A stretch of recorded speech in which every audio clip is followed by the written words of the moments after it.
রূপ ধরাটা মুশকিল। বয়ান করতে হলে একটু গেস্টের রূপ ধরতে হয়, যে আমি মনে মনে ভাবতে হয় যে আমি এখানে ওয়াজ করার জন্য আসছি, কিন্তু মৌলিকভাবে আমার পরিচয় আজকে আমি হলাম হোস্ট, বাকি সবাই গেস্ট। আর এতক্ষণ পর্যন্ত আপনাদের সামনে আমাদের মাদ্রাসার হিতাকাঙ্ক্ষী মুরব্বীরা 2-4 মিনিট করে বললেন। আপনারা দেখছেন যে এই মাদ্রাসার সাথে যারা জড়িত আছে আলহামদুলিল্লাহ সকলের মধ্যে ধর্মীয় একটা অনুভূতি, চেতনা, তাদের অন্তরে এই আগুন জ্বলতেছে। তো সুতরাং আমি মনে করি এখন আমি মরে গেলেও আমার কোনো দুশ্চিন্তা নাই, মাদ্রাসার হাল ধরার মতো আমার অনেক ভাই পয়দা হয়ে গেছেন, এই জন্য আল্লাহ পাকের শুকর আদায় করি। আমি নিজে বলি নেই, কিন্তু আমার আব্দুল বাতেন ভাই যে সুন্দর করে বলছেন, খুশিতে আমার চোখে পানি এসে গেছে যে মাদ্রাসার নিজস্ব মাঠ দরকার। এই যে তার মনের মধ্যে যে এই অনুভূতিটা আসছে, এই অনুভূতির কথা শুনে আমি বড় চমৎকৃত হয়েছি। ওনার জন্য তো মন ভরে দোয়া করছি, আর আল্লাহ পাকের কাছে শুকরিয়ার চোখের পানি ফেলছি।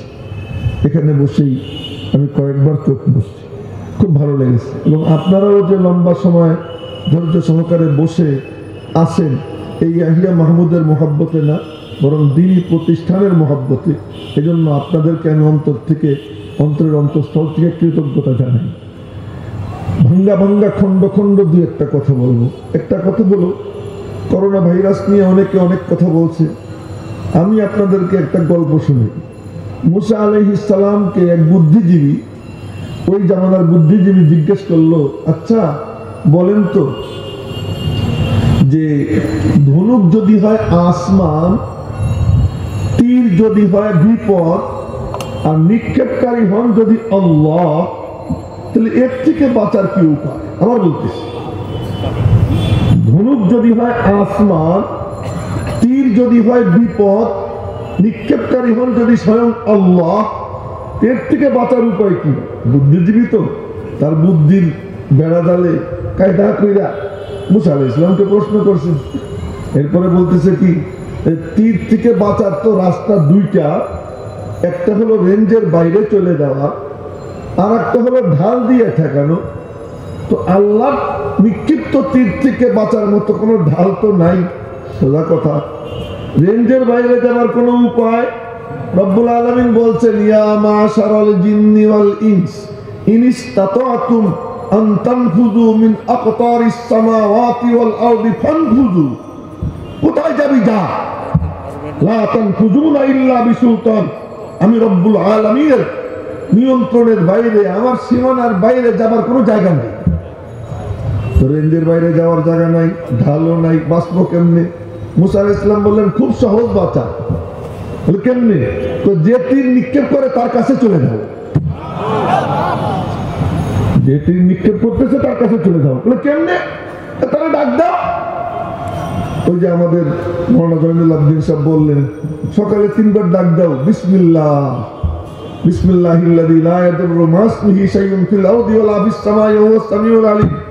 সকালবেলা ডাক দিছো, সন্ধ্যাবেলা ডাক দিছো, 3-3-6 ডাক।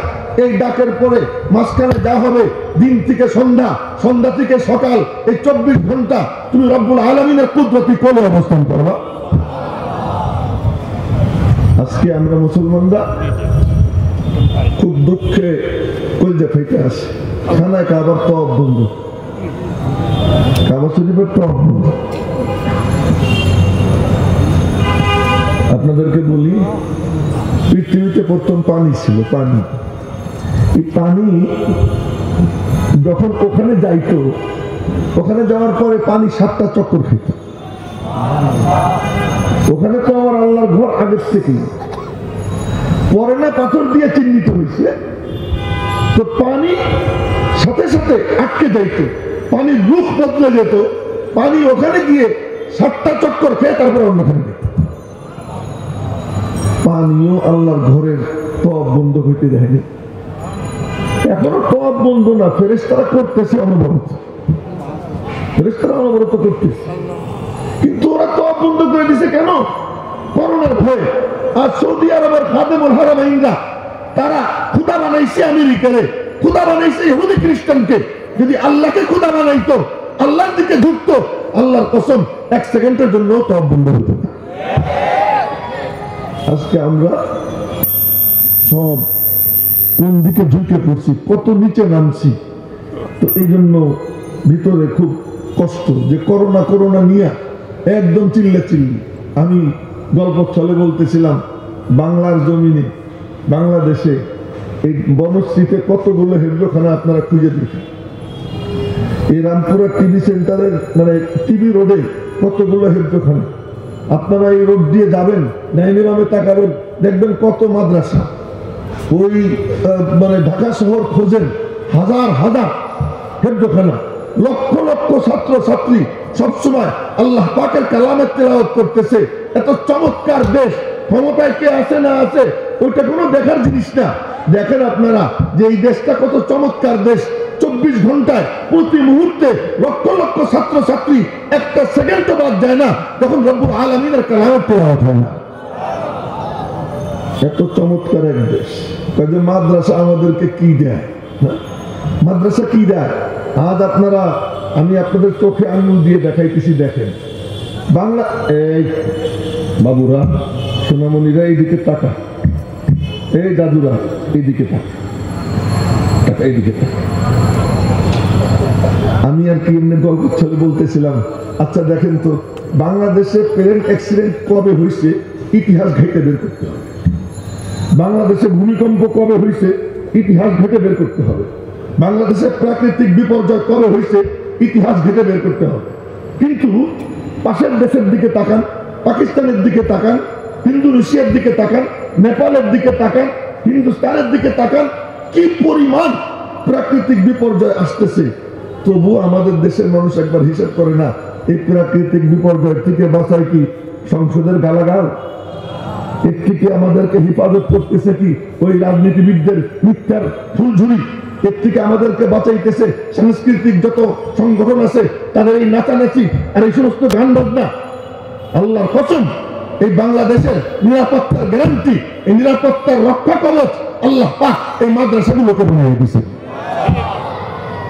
এই মাদ্রাসাগুলো বসিলা আল্লাহ পাক এই দেশকে এত হেফাজতের সাথে রাখতেছে। সুতরাং বড় নিয়ামত। আজ যখন ওই ছেলেরা আরবি, বাংলা, ইংরেজি স্পিচ দিতেছিল, তখন আমার মনে পড়তেছিল ये चमन यूं ही रहेगा और हजारों बुलबुले, ये चमन यूं ही रहेगा और हजारों बुलबुले अपनी अपनी बोलियां सब बोल कर उड़ जाएंगे। এই বাগান এমনই থাকবে। আব্দুল বাতন ভাই থাকবেন, আমি থাকবো না, আবু তালেব ভাই থাকবে না, নীরু ভাই থাকবে না, আমার কামরুল মামা থাকবে না, এই উপস্থিত আবুল কালাম ভাই থাকবে না, যারা যারা ভাষণ দিল রেজা ভাই, ওই যে আমার ছবি ভাই, আমরা কেউ থাকবো না। কিন্তু এই বাগান এমন থাকবে, এখান থেকে এমন বুলবুল পাখি এখান থেকে বের হবে, আমেরিকায় যাবে, ব্রিটেনে যাবে, রাশিয়ায় যাবে, ফ্রান্সে যাবে, এখান থেকে যে নূর সিনাই নিবে, ওই নূর নিয়া ওখানে বিতরণ করবে। আল্লাহ পাক বিশ্বকে আলোকিত বানাবে, আর ওই আলোর সওয়াব আল্লাহ পাক আমাদের কবরে পৌঁছে দিবেন। এই জন্য বড় মুবারক এক কাজের সাথে, নিসবতের সাথে আমাদেরকে আল্লাহ পাক জুড়বার তৌফিক দিয়েছেন। এই জন্য আল্লাহ পাকের শুকর আদায় করে আলহামদুলিল্লাহ। আমি বলছি খন্ড খন্ড কথা বলবো, আর একটা বিক্ষিপ্ত কথা বলতেছি কি, আমার নীরু ভাইয়ের ডেজিগনেশন বনশ্রী কল্যাণ সমিতির, আমি ইংরেজি বলছিলাম রানিং। আমাদের মৌলানা জয়নুল আবদিন সাহেব ইংরেজি বাংলা মিলেন না, উনি চমৎকার ভালো সুসাহিত্যিক, উনি বললেন চলমান সাধারণ সম্পাদক। আমি বলছিলাম রানিং, এইটা ওনার একটা ডেজিগনেশন। আমার আব্দুল বাতুন ভাইয়ের ডেজিগনেশন, উনি বনশ্রী কল্যাণ সমিতির দুইবারের নির্বাচিত সভাপতি, এখনো সভাপতি হিসেবে ওনাকে অনেকে শ্রদ্ধা করে এবং বনশ্রীতে শ্রদ্ধেয় ব্যক্তি। আমাদের ডাক্তার আনোয়ার হোসেন ফরাজি, উনি ফরাজি হাসপাতালের প্রতিষ্ঠাতা চেয়ারম্যান। আরো অনেকের অনেক ডেজিগনেশন আছে। আমার কামরুল মামা বড় ব্যবসায়ী নেতা এবং অনেক সংগঠনের সাথে ওনার মানে সম্পর্ক। মাহফিলের দাওয়াত দিচ্ছেন আমারে, আমি গিয়ে উপস্থিত, মামা কই? মামারে ডাক দিছে নেতা, মামা নেই, হোস্টি নাই, গেস্ট গিয়ে হাজির। এমন ঘটনাও ঘটছে। এগুলো পরিচয়, এই পরিচয় নিয়ে মরবে এক একজন। আমরা মরবো, মরার পরে মানুষ বলবে কি? আমি কিন্তু কথা বলতেছি, মনোযোগ দিয়ে শুনেন। মানুষে বলবে কি? মারা গেছে কে?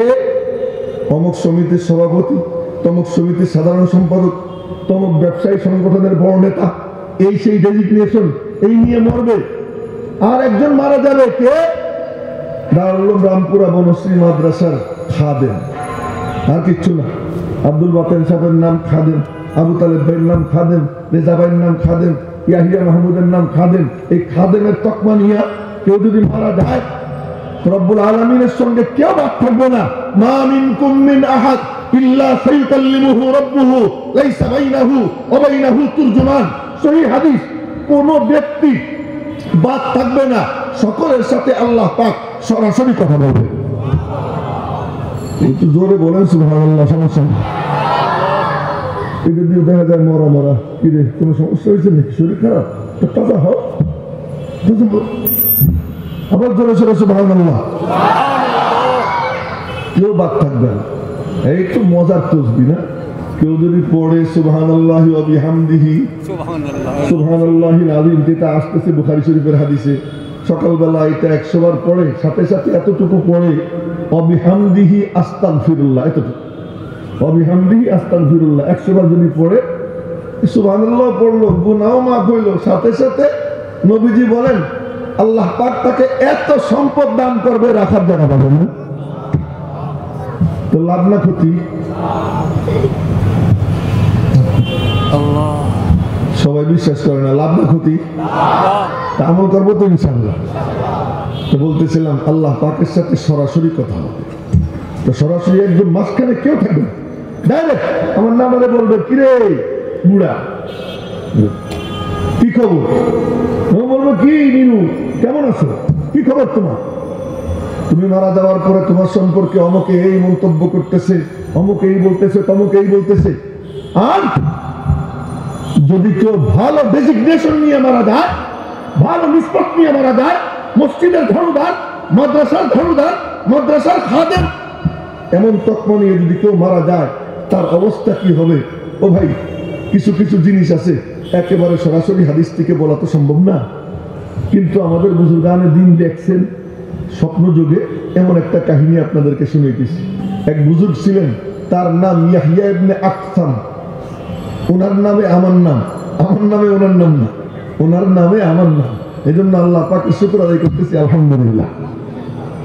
এই আলহামদুলিল্লাহ কয় না, এরা কি হুজুর পুতে না দিলে আর বলবে না, তোরা সরে বলেন না আলহামদুলিল্লাহ। তো ওনার নামে আমার নাম। ইন্তেকাল হয়ে গেছে। ওনার ইন্তেকালের পরে রব্বুল আলামিনের সঙ্গে সাক্ষাৎ। তো ওনাকে একজন স্বপ্ন দেখছে, হুজুর কেমন আছেন?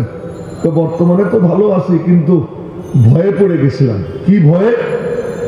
যেমন আমাদের আবু বললেন, রেজা ভাই বললেন যে আমি খুব ভয়ে পড়ে গেছি। কিছু কথা শুনলে ভয় ভয় লাগে, ভয়ে পড়ে গেছিলাম। কি ভয়? আল্লাহ পাকের সঙ্গে আমার কথা হইল, আরে আল্লাহর জন্য যদি কেউ কিছু করে, তো সে এত ভাগ্যবান হয়ে যায় যে আল্লাহ পাক আনুষ্ঠানিকতা বাদ দিয়া অনানুষ্ঠানিক ভাবে আল্লাহ পাক তার সঙ্গে সাক্ষাৎকার দান করে দেন। ইমাম আহমদ ইবনে হাম্বল রাহমাতুল্লাহ আলাইহির সঙ্গে আল্লাহ পাকের প্রতি সপ্তাহে একবার দেখা হয়। ইমাম আহমদ ইবনে হাম্বল এই মার মতো চুপচাপ বসে থাকলেন, চিল্লেছি। আচ্ছা, বড় মজার। সামনে যেগুলো বসছে এগুলো একেবারে সবগুলো জান্নাতের পাখি, সব জান্নাতের পাখি, এগুলোর কোনো গুনাহ নেই, কোনো গুনাহ নেই। তো বলতেছিলাম যে আল্লাহ কথা আবার হারাই গেলে মহা মুশকিল। তো ইমাম আহমদ ইবনে হাম্বল রাহমাতুল্লাহ আলাইহি এই দৌলত পাইছেন কি দিয়া? শোনেন, 12 বছর বয়সে ইমাম আহমদ ইবনে হাম্বল গেছেন গোসল করতে। তো ওনার সাথী সঙ্গীও সব 12-13 বছর বয়সের, সব এক সমান। তো গোসল করতে গেছেন, সব লুঙ্গি খুলে লেনটা। ইমাম আহমদকে বলে কি, দোস্ত লুঙ্গি খোল, একসাথে জামাতের সাথে গোসল করি। এই বেশি দিন আগের কথা না, এই মাত্র কয়েকদিন আগের কথা।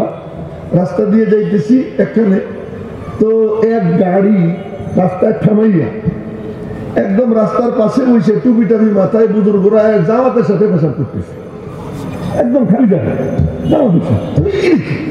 আরে পাশেই মসজিদ, আমিও পাশের মসজিদে নামাজ পড়ে বেরোছি, তো সেখানে একটু সামনে গেলে মসজিদ পাইতো, ওই মসজিদে আমি দেখছি প্রায় ডজন খানিক পেশাবখানা আছে, কোনো সমস্যা ছিল না। কিন্তু এইগুলো গাড়ি থামাইয়া রাস্তায় জামাতের সাথে পেশাব করতে বসে গেছি, একদম এক পাশাপাশি সব। তা আমি গাড়িতে বসে গেলাম যে এগুলোর মাথা খারাপ, যে জামাতের সাথে পেশাব করতেছে। এই কথাটা বললাম প্রসঙ্গ করবে। আহমদ 12 বছর বয়স, সাথী সঙ্গীরা বলে কি, দোস্ত চল আজকে আমরা গোসল করি, সব ল্যাংটা হয়ে কাপড় খুলে ফেলেছি। আমি নিজে দেখছি, যখন মাদ্রাসায় পড়াশোনা তো করতাম, হাফেজ হয়ে গেছিলাম 9 বছর 10 মাস বয়সে, তো ওই টাইমেই তো আদব কায়দা কিছু শিখছি, লজ্জা শরমও কিছু হয়েছে। তো বাড়িতে যাইতাম, দেখতাম এই 14-15 বছরের ছেলে হাফ প্যান্ট পরা, এই গোসল করতে যায়, ওই হাফ প্যান্ট খুলে ল্যাংটা হয়ে লাভ দিতেছে, নদীতে গোসল করতো, এগুলো দৃশ্য দেখছি। কিন্তু এখন তো আলহামদুলিল্লাহ এই 5-6 বছরের বাচ্চারাও ল্যাংটা হয় না, শিক্ষা দীক্ষার আলো পাওয়ার কারণে এমন হয়েছে। ইমাম আহমদ ইবনে হাম্বলের যুগ ওরকম যুগ ছিল অনেক আগের, তো সব ল্যাংটা হয়ে গেছে। ওনাকে বলে, আহমদ তুমিও ল্যাংটা হও। কেন আমি ল্যাংটা হবো না? আমরাই তো সবই তো আমরা, কি সমস্যা? কেন আমি ল্যাংটা হবো না? তোরা হয়েছে সব ল্যাংটা হবি না, তোরা আমরা ল্যাংটা করবো। খবরদার, আমার লুঙ্গি ধরলে কিন্তু সমস্যা আছে। তো বন্ধুরা টানাটানি করছে, গুটাগুটি কইরা লুঙ্গি খুলতে দেয় নাই। ওই অবস্থায় উনি লুঙ্গি পরে গোসল করছেন, বাকিরে ল্যাংটা। রাত্রে ঘুমাইছেন, ওই এক লজ্জার বরকতি দেখে, এক হায়ার বরকতি। রাত্রে ঘুমাইছে, 12 বছরের শিশু, স্বপ্নে দেখে হযরত আবু বকর ওমর দুইজন আইসা ওনার ঘরে হাজির। আইসা বলতেছেন কি, আহমদ আহমদ, জি হযরত, ওই যে মুহাম্মদুর রাসূলুল্লাহ তোমারে ডাকতেছে। সুবহানাল্লাহ, সুবহানাল্লাহ। তো মুহাম্মদুর রাসূলুল্লাহ তোমারে ডাকতেছেন সাল্লাল্লাহু আলাইহি ওয়াসাল্লাম, বলেন না সাল্লাল্লাহু আলাইহি ওয়াসাল্লাম। ইমাম আহমদ ইবনে হাম্বল পরে বলেন যে আমি যখন পিয়ারে হাবিবের চেহারা দেখছি, দুই বুজুর্গরে দুই দিকে ধাক্কা দিয়া মাঝখান দিয়ে দৌড় দিছি, দৌড় দিয়ে নবীজির কাছে গেছি। নবীজি আমাকে মুখের সঙ্গে জড়াইয়া ধরছি, জড়াইয়া ধরে নবীজি তার মানে সিনার সঙ্গে মিশাইয়া নিজের লালা মুবারক, থুতু মুবারক নিজের মুখের থেকে বের করে আমার মুখের মধ্যে দিয়ে দিলেন, আর দিয়ে দিয়ে বললেন, আহমদ আজ থেকে তুই আমার রুহানি ছেলে।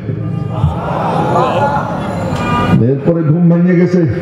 ঘুম ভাঙার পরে সকালবেলা ফজরের পর মাদ্রাসায় পড়তে গেছেন উস্তাদজির কাছে। উস্তাদজি তো হাদিস পড়ায়, হাদিস পড়াইয়ে ব্যাখ্যা করছে। আহমদ ইবনে হাম্বল 12 বছরের শিশু বলতেছে, উস্তাদজি ব্যাখ্যাটা এমন না বললে, এমন বললে ভালো হতো না?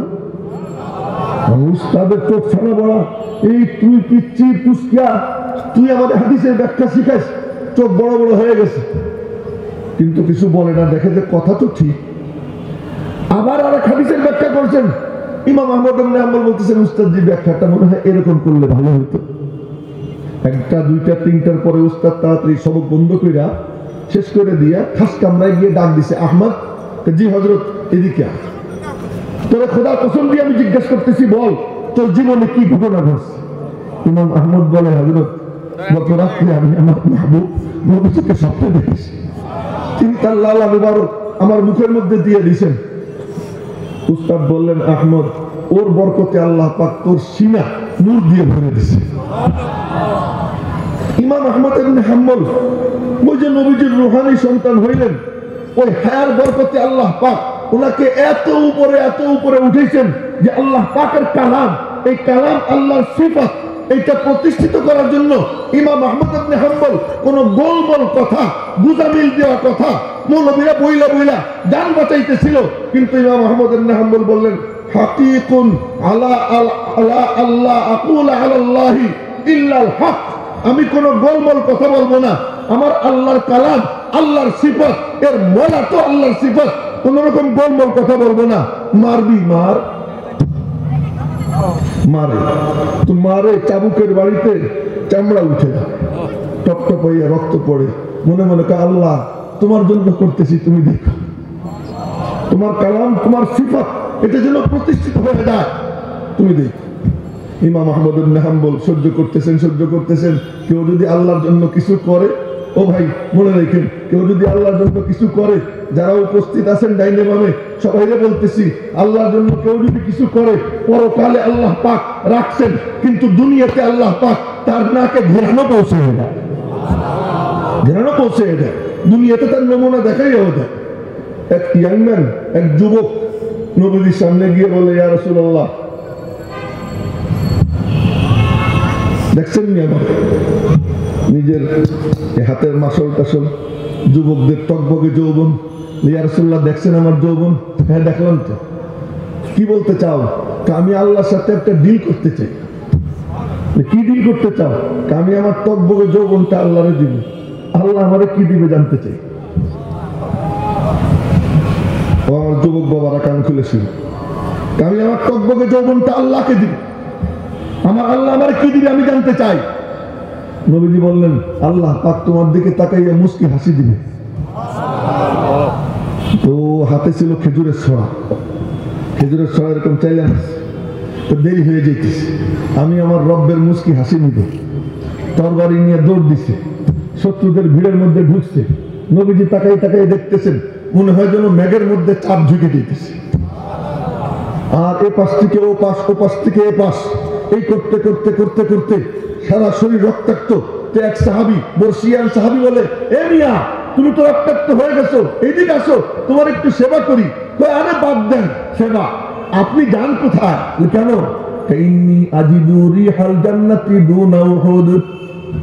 আমি জান্নাতের ঘিরান পাইতেছি, আমার মালিক আমার নাকে জান্নাতের ঘিরান পৌঁছে দিয়েছে, জান্নাতের ঘিরান পাইতেছি, আপনি আমার কি জন্য ডাকেন?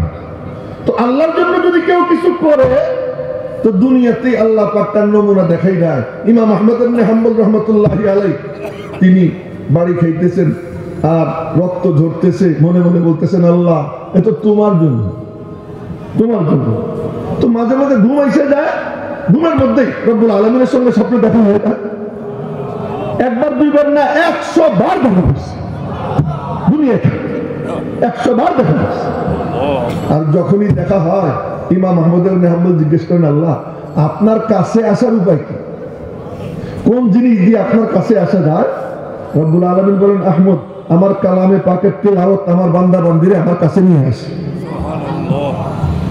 একবার দুইবার তিনবার 99 বার একই জবাব। 100তম বারে ইমাম আহমদ বলছেন, আল্লাহ বুঝে পড়লে না, না বুঝা? রব্বুল আলামিন বলছেন, বুঝে পড়ুক আর না বুঝে পড়ুক, যেভাবেই পড়ুক আমার কালামের তেলাওয়াত আমার বান্দা বান্দিকে আমার কাছে নিয়ে আসে। বলতে চাইতেছিলাম, ওই ইমাম আহমদ ইবনে হাম্বলকে একজন স্বপ্নে দেখছে, হুজুর কেমন আছেন? রব্বুল আলামিনের সঙ্গে আমার দেখা। তো আল্লাহ পাক আমাকে বললেন, যদি আল্লাহর জন্য কেউ কিছু করে আল্লাহ তার জন্য কি করে তাই বলতেছি। তো আল্লাহ পাক আমাকে বললেন, আহমদ তুই এত মায়ের খাইছিস কেন? আমি বললাম, আল্লাহ আপনার সন্তুষ্টির জন্য। রব্বুল আলামিন বললেন, আহমদ আমিও জানি। ঠিক আছে যা, আনুষ্ঠানিক দেখা তো হবে, কিন্তু তোর সঙ্গে আমার সপ্তাহে একবার দেখা হবে। আমার আল্লাহর সঙ্গে আমার সপ্তাহে একবার কি হয় দেখা। ইমাম আহমদ ইবনে হাম্বল রাহমাতুল্লাহ আলাইহির সঙ্গে এমন হয়েছে, ইয়াহইয়া ইবনে আকসাম রাহমাতুল্লাহ আলাইহিকে যে ঘটনা বলার জন্য আমি এই কাহিনী বলছি। ইয়াহইয়া ইবনে আকসাম ইমাম বুখারীর উস্তাদ। কার উস্তাদ? ইমাম বুখারী রাহমাতুল্লাহ উস্তাদ। ইন্তেকালের পর ওনাকে একজন স্বপ্ন দেখছে, হুজুর কেমন আছেন? আছি তো ভালো, কিন্তু ভয়ে পড়ে গেছিলাম। কি ভয়? রব্বুল আলামিনের সঙ্গে দেখা। তো আল্লাহ পাক আমাকে বললেন, ইয়া শাইখাসু, এ দুষ্ট বুড়া। দুষ্ট বুড়া যখন কইছে তখন তো আমি ঘাবড়ে গেছি যে আল্লাহ কি কয় দুষ্ট বুড়া।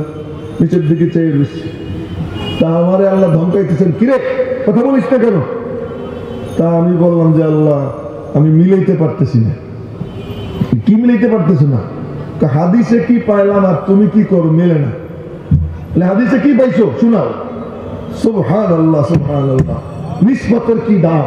আলেম মুহাদ্দিস হাদিসওয়ালা, হাদিস পড়ছে, হাদিস পড়াইছে, রব্বুল আলামিনের সঙ্গে সাক্ষাৎ। আল্লাহ পাক বলতেছেন, কি রে কথা বলিস না কেন? হাদিসে কি পাইছি আর তুমি কি করতেছো মিলাইতে পারতেছি না। হাদিসে কি পাইছো? হাদিসে তো পাইছি, শোনাও হাদিস। তো আল্লাহ পাকরে আমি হাদিস শুনাইলাম। কি হাদিস?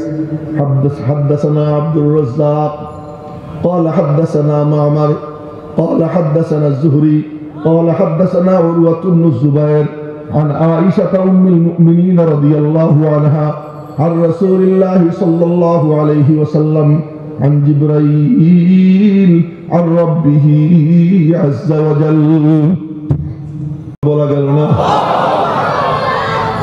আমাকে হাদিস বয়ান করেছেন আব্দুর রাজ্জাক তিনি বলেন আমাকে হাদিস বয়ান করেছেন মা'মার ইবনে রাশিদ তিনি বলেন আমাকে হাদিস বয়ান করেছেন ইমাম জুহরি বলেন আমাকে হাদিস বয়ান করেছেন উরওয়া বলেন আমাকে হাদিস বয়ান করেছেন আয়েশা সিদ্দিকা বলেন আমাকে হাদিস বয়ান করেছেন মুহাম্মদুর রাসূলুল্লাহ সাল্লাল্লাহু আলাইহি ওয়াসাল্লাম নবীজি বলেন আমাকে বলেছেন জিবরাইল বলেন আমাকে বলেছেন আল্লাহ বলেন আল্লাহু আকবার একে বলে হাদিসে কুদসি কি বলেছি আমি শোনা আল্লাহ পাক বলেন কি বলেছি আমি শোনা রব্বুল আলামিন আপনারা কি বলেছেন মান কানা যা শাইবাতিন ফিল ইসলাম ইয়াজিবু আলাইয়া ইকরামুহু ইসলামের লাইনে দ্বীনের খেদমত করতে করতে মাদ্রাসার খেদমত করতে করতে কোরআনে কারীমের খেদমত করতে করতে মসজিদের খেদমত করতে করতে যার চুল দাড়ি পাইকে যায় দ্বীনের রাস্তায় যে বুড়া হয়ে যায়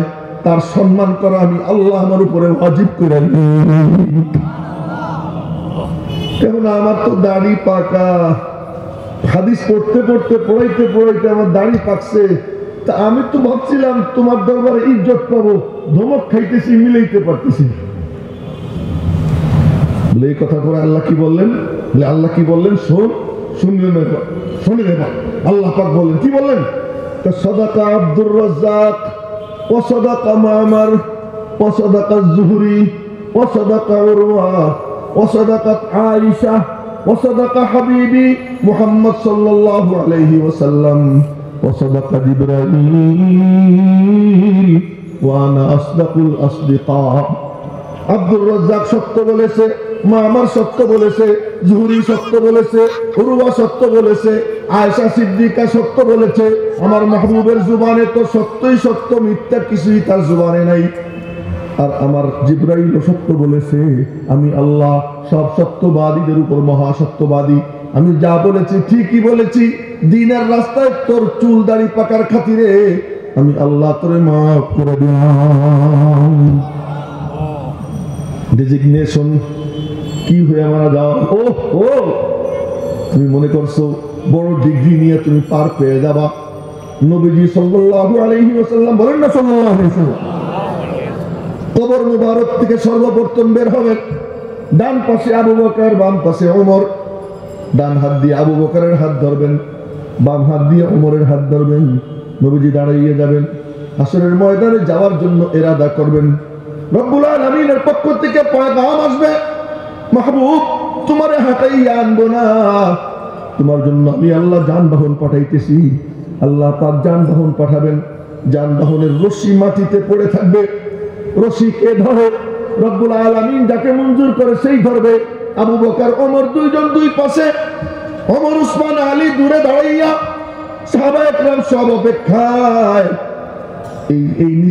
এই সৌভাগ্য কার হয় কারো হয় না সবাই চাইয়ে দেখে নবীজির কদম মুবারকের কাছ থেকে মাটি ফুঁড়ে লাফ দিয়ে দাঁড়ায় হাবশির কালা গোলাম বেলাল রাদিয়াল্লাহু তাআলা বেলাল দাঁড়ায় রব্বুল আলামিনের পক্ষ থেকে হুকুম হয় বেলাল আমার মাহবুবের উটের ঘোড়ার লাগাম তুমি ধইরা সামনে টাইনা নিয়ে যাও নিসবত বেলালের নিসবত কি মুয়াজ্জিনুর রাসূলুল্লাহ সাল্লাল্লাহু আলাইহি ওয়াসাল্লাম তাই বলি ভালো ডেজিগনেশন যদি মিলে যায় মনে মনে শুকর আদায় করবো আমি মাদ্রাসার খাদেম আমি মসজিদের খাদেম আমি এতিমদের একটা শব্দ বলবো একটা বাক্য এতিম বলবো না আল্লাহ পাক কোরআনে কারীমে বলেন কাল্লা বাল্লা তুকরিমুনাল ইয়াতীম এতিমখানা এতিমদেরকে অপমান করা এতিমখানা নাম তারা দেয় এতিমদেরকে অপমান করে আমার নবীজি এতিমদেরকে অপমান করতেন না এতিমের সঙ্গে দেখা হয়েছে নবীজি ঈদগায় যাইতেছেন ভালো করে শুনেন নবীজি ঈদগায় রওনা হয়েছেন রওনা হওয়ার সময় একটা ছেলে দাঁড়াইয়ে কান্দে এই কান্দিস কেন বাবু তো সবার বাপ তাদেরকে ঈদগায় নিয়ে যাইতেছে সবার পিতা তার সন্তান নিয়ে ঈদগায় যাইতেছে আমার আব্বু আমার যুদ্ধে শহীদ হয়ে গেছে আমার তো আব্বু নাই, আমাদের তো কেউ ঈদগাহ নিয়ে যাবে না। ঈদগায় সব সাহাবায়ে কেরাম নামাজের জন্য অপেক্ষায়। নবীজি বললেন, আয় বাবু আমার সাথে আয়। সাথে নিয়ে গেছেন, হযরত ফাতেমার কাছে দিয়েছেন, দিয়ে বলছেন, ফাতেমা ওরে গোসল দিয়া সুন্দর করে ওরে কাপড় চোপড় পরাইয়া দাও, হাসান হুসাইনদের যেমন কাপড় পরাইছে ওরকম কাপড় পরাইয়া দাও। সাহাবায়ে কেরাম সব অপেক্ষায় আছে। নবীজি আসতেছেন না কেন? লম্বা সময় পরে নবীজি ওই শিশুর হাত ধইরা ঈদগায় নিয়ে গেছেন। বললেন, তুই চিন্তা করিস না, আমারই তোর আব্বা মনে করবি, আমারই তোর আব্বা মনে করবি, আমি তোর আব্বা হয়ে গেলাম। পরে গিয়ে বললেন, আয়েশা তোর মা, কাল্লা বাল্লা তুকরিমুনাল ইয়াতীম, তোমরা এতিমদের ইকরাম করো না, এতিমদেরকে করুণার পাত্র মনে করো, এতিমদেরকে তুচ্ছ তাচ্ছিল্য করো। সদকা যাকাত খাওয়ানোর জন্য এতিমখানা নাম দিয়া এতিমদেরকে অপমান করা হয়। আমার নবী এতিমকে অপমান করতেন না।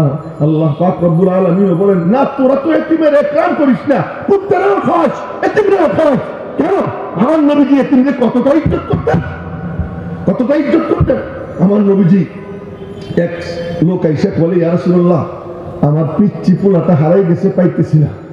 নবীজি বললেন, আচ্ছা দেখা যাক। মুরাকাবা করছেন, আল্লাহ পাক জানাই দিছেন, নবীজি যাইনে গেছেন, অমুকখানে খেলাধুলা করতেছে পিচ্চি। তো নবীজি বললেন, এ তোমার বাবু অমুক জায়গা অমুকখানে খেলাধুলা করতেছে, তোর সাথে সাথে দৌড় দিছে। আল্লাহর হাবিব বললেন, হে মিয়া দাঁড়াও। জি ইয়া রাসূলুল্লাহ, তুমি যাও ওখানে, তো তোমার ছেলেটাকে নাম ধরে ডাক দিও, আব্বু বলে ডাক দিও না। তো ওই ছেলে ওই লোক বলে, ইয়া রাসূলুল্লাহ কেন? ও যারা খেলাধুলা করতেছে ওদের মধ্যে কোনো এতিম থাকতে পারে, তুমি যদি আব্বু বলে ডাক দাও, ওই এতিমের মনে এই কথাটা আসবে, আমার আব্বা বাইতে থাকলে আমারও আব্বু বলে ডাক দিচ্ছে। এমন এতিমের প্রতি মমত্ববোধ সম্পন্ন যেই রাসূল ছিলেন সাল্লাল্লাহু আলাইহি ওয়াসাল্লাম, সেই এতিমদেরকে করি আমরা অপমান। এতিমখানা নাম দিয়ে এতিমদেরকে দিয়ে ভিক্ষা করাই, এতিমদেরকে জন্য হাত পাতি দিয়ে এতিমদের জন্য কিছু দেন। আমাদের মাদ্রাসায় এতিমখানা নাম দিইনি, দিব না কোনদিন নাম দিব না ইনশাআল্লাহ। এতিমদেরকে ইজ্জতের সঙ্গে খাও, এই এতিম সকর্ম তাকে। আল্লাহ পাক ইচ্ছা করলে আমার বাপরে ছোটবেলা মাইরা আমারও এতিম বানাইতে পারত। আমার নবীজিকে আল্লাহ তাআলা এতিম বানাইছেন, সারা দুনিয়ার সমস্ত এতিমদের আশ্রয়স্থল বানাই দিয়েছেন আল্লাহ তাআলা আমার নবীজি। মেরে মুহতারাম ভাই, এই জন্য কথা অনেক দূর ছড়াই গেছে। আমি যেটা বলতে চাইতেছি কি, আমি ভালো ডেজিগনেশন নিয়ে মরতে চাই।